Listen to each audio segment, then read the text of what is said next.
Money, without a doubt, it is one of the most important things in the world. It holds so much power, yet most of us we were not taught about it in our school and colleges. Most people don't know how to manage, save and invest money for the future, and that's a huge gap. I believe every teenager must know about how to handle money. And I am on a mission to change that and make Indians a better person. So if you want to join me in the mission, you can subscribe my YouTube channel. Before jump into the topic, I want to clarify that I am not an financial expert. I am just an engineering student passionate about these subjects. This video is mainly for students, and if you are an adult watching this video, feel free to share it with your kids, or you can even contribute your suggestion in the comment section.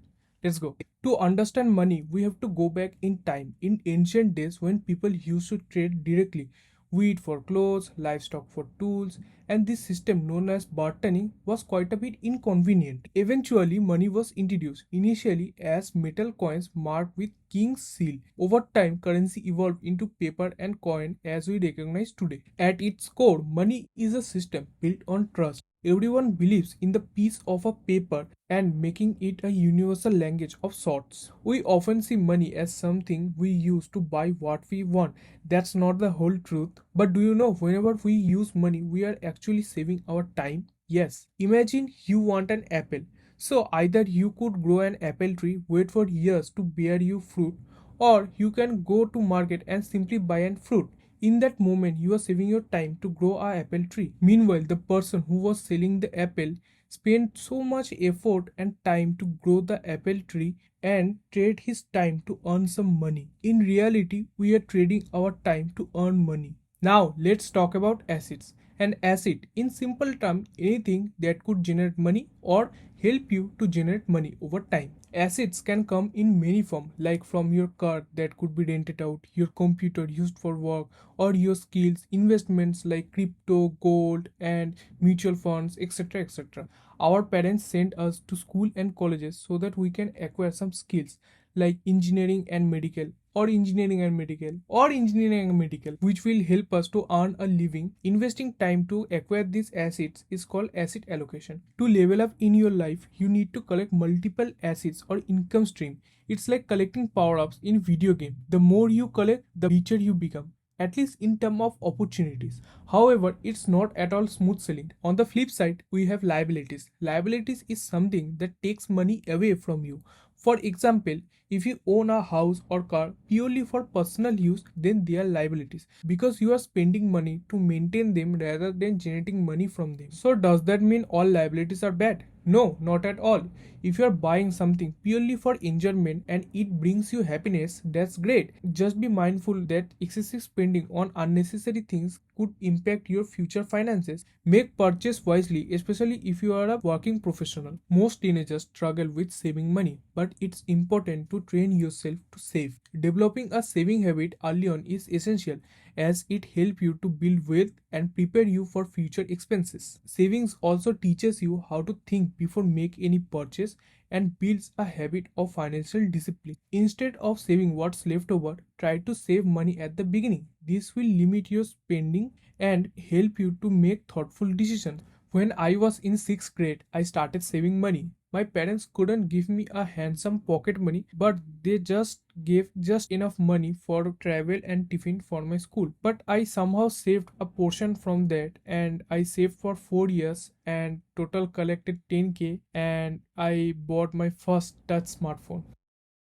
Insurance may seem complicated, but I will make very simple for you. So, insurance is a system that protects you or your property from any financial damage under specific conditions. This financial loss could be anything. It could be your health, it could be an accident, it could be any theft, everything. For most people, two types of insurance are essentials: life insurance and health insurance. Life insurance is if any unfortunate accident happens to the policyholder and that person dies, then the insurance company will pay the coverage. One important thing to remember, it is only for day rate earners. Means the person who going out and bringing money home, only they should hold this policy because he or she is going out to bring food home and the chance of any unfortunate accident may happen to them is higher. And health insurance. If you have health insurance and something happens to your health, then the insurance company will pay your medical expenses. Another thing to remember when you are purchasing health insurance, never tell lie to the insurance company. If you do, the company will not pay your medical expenses. I know as a student we may not have to worry about this insurance yet, but it is important to know about these things to secure your life. Investments are very simple. It is all about putting your time or money to acquire assets, skills, or knowledge. The best investment is investing on yourself, rather by enrolling in a new course, acquiring a new skill, or improving your health. You may ask why investing is important. It is important because it's help your money to grow over time, providing a financial security and independence. A significant reason why people invest is to build a retirement fund to get support in the old age. Acha, now I am going to share some investing guides. If your monthly saving is under 2000 rupees, then you can buy any online course, you can buy any book, or you can invest in stocks, gold, mutual funds, FDs, etc. etc. If your saving is under 500 rupees, then you can invest in courses or you can buy book. And if your saving is around 0 rupees, then simply you can subscribe my YouTube channel and watch all my free videos. Basically, it gives you a portfolio of stocks. In simple terms, you can visualize it as a basket where you are getting small portion of stock from all the holding companies. Here we have three types of mutual funds: large cap, mid cap, and small cap mutual funds. Large cap mutual funds primarily invest in top 100 companies in India with high market value of 20,000 crore each or more. Mid cap mutual funds invest in rank between 101 to 250 with a market value of 5,000 to 20,000 crores each. And small cap mutual funds typically invest in small companies with market value of less than 5,000 crore rupees each. These companies fall outside of 250. Now, for your clarity, I am going to tell how it works. In simple words, when we as an investor invest in mutual fund, the mutual fund company takes our money and they buy stock, and over a period of time that money will generate an interest, and this interest will help your money to grow. But if you are going to invest in short term period, then there is a high probability that you will lose your money. You have to keep invested in stock market at least 5 to 6 years. In investing journey there is two terms: SIP and lump sum investments. SIP or systematic investment plan means you have to keep regularly invest in your mutual fund. The best way is in the starting of every month when you are getting your pocket money. Before spending any money, you will invest a portion of money in your mutual fund. And the lump sum investment is you have to invest for one time at the beginning and then you don't have to invest. Lump sum investment is best for those who have a big amount of money at the beginning. People say the good way to start investing journey is by starting a SIP in equity mutual fund. Means those mutual fund who invest in stock market. There is also debt mutual fund who invest in debt. Now look, I personally don't much know about these things and so I can't tell you more. But some of my friends invested in cryptocurrency and their money got vanished. So if you really want to invest in cryptocurrency, you have to do your own homework and please don't fall on those fake Telegram tip groups. Here, I am not talking about your parents' jewelry. I am talking about digital gold, and it's the best way to invest in gold because the main reason is you don't have to think about its safety, and digital gold is 99.9% pure. But your physical gold comes with some more impurities and it came with charges. Now look, there is more assets like REATs, EPF, PPF and many more. But these all assets are mainly for adults. So I will just give some basic idea of these assets. REITs or real estate investment trust. It is same as mutual funds, but only difference is in mutual fund you are buying stock and in REITs you are buying a fraction of property. EPF or employee provident fund, it is a long term saving plan only for salaried person. PPF or Public Provident Fund. Here, every Indians can invest with a less interest than EPF. Now, FDs or fixed deposits. It is also like PPF with slightly lower returns.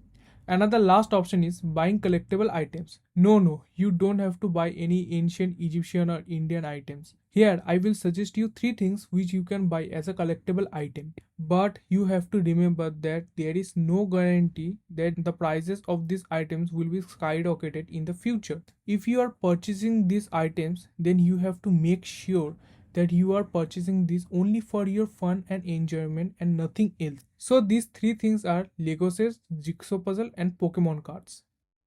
So credit card is a card issued by banks that allows you to borrow money and make purchases without having immediate money to pay for them. For example, suppose iPhone 17 is just launched and you want to buy it. The only problem is you don't have enough money to buy. Then if you have a credit card, you can purchase the iPhone. It doesn't matter if you have 0 rupees in the bank account. You may think, Are wah, it is so cool to have a such powerful thing in hand and you can use it to buy your desires. And when you have money, you can pay them back.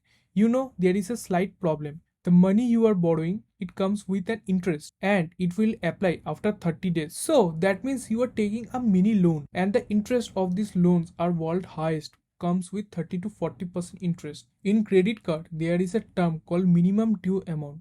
It is the minimum amount to pay to continue your loan. Many people just pay the minimum amount and keep it ongoing month after month. To avoid interest, pay your credit card bill full before the due date. Another term is credit card limit. It is the highest limit to borrow money. Now, you may think credit card is such an evil thing which no one should use. But here I will say you are wrong. If you use credit card carefully, you will get a good credit score. Credit score is a score given by credit card companies. The more you repay your money before due dates, the more your credit score increases. This credit score helps you to get loans with low interest. Another big advantage is when you purchase items from your credit card, you will get big discounts. This will also help you to save some extra money. What is loan? Well, imagine you want to buy a new bike, but you don't have enough money. So what you can do? Well, one option is you can ask someone like your friend or a family member and get money for free. Or other option is you can go to a bank and ask them for money. This money that you have borrowed and promise to pay it back is called loan. But when you pay it back, you often pay a little extra money. That extra money is called interest. This interest person could vary bank to bank and what type of loan and how much time you are going to take to repay this loan. Now there are different loans for different needs. Let's go over some main one. First we have home loan. This is a loan that people take to buy a new house. Then we have car loan. As its name says, it is for those who want to buy a car. And finally, the personal loan. This is a loan you can use for anything. Maybe you need it for a family emergency or for a personal project. It is not tied to a specific thing like home loan or car loan. And the last and most important loan is educational loan. This is a loan only for students who want to study but don't have enough money to pay school or college fee. So they can take this loan and pay it back when they are earning. So should we take loan? It depends on your intent. If you are taking loan to buy a unnecessary thing which you actually don't need, then you are doing a mistake. But if you are taking loan to upscale your knowledge and skills, then this is great. For most of us, educational loan is the best option. What exactly is tax? Well, when we get our salary or buy some things, we pay a small amount of our money to our government. That money is called tax. Why giving tax is important? It is because this money helps our government to pay for things that makes our life better, like school, college, road, hospitals and parks. Think of it as everyone pitching in to keep our country running. So congratulations to all who made this part of this video. After talking with my friends, I understood the approach with money with our same age group. In this last part, I will share some suggestions to my friends and you as well. Try to say no to bad expenses. If your friends telling you to go with them and have some fun, first look your budget. If your budget allows you to go with them and make some fun, then you should always go. But if your budget does not allow you, then you should not go. Else, you will end up spending money a lot. If you really want to spend some money, then you should make a plan and then save some money and then you are good to go. Budgeting. most of us doesn't have any budgeting system. So whenever they spends money a lot without thinking how they will manage their expenses for the rest of the month and end up borrowing money from friends. One biggest reason it is bad because whenever you are borrowing money, your brain thinks that you get a solution to your money problem and it creates a tendency to borrow more loans, and in the future they just keep borrowing loans. One last thing I want to tell, that if you are that type of friend who gives money to other friends, then give them money from your pocket money. Don't ask your parents to give you some extra money. One more thing to remember, that whenever you are giving your money to your friends, don't expect that they will return it. So that's it for today, fellas. I hope you enjoyed and learned something new. If you have any suggestion regarding this video, then you can tell me in the comment section. I will definitely read that. And if you want a video in specific topic, then do let me know in the comment section. And drop a like, subscribe the channel, share this video with your friends. See you soon in the next video. Till then, goodbye.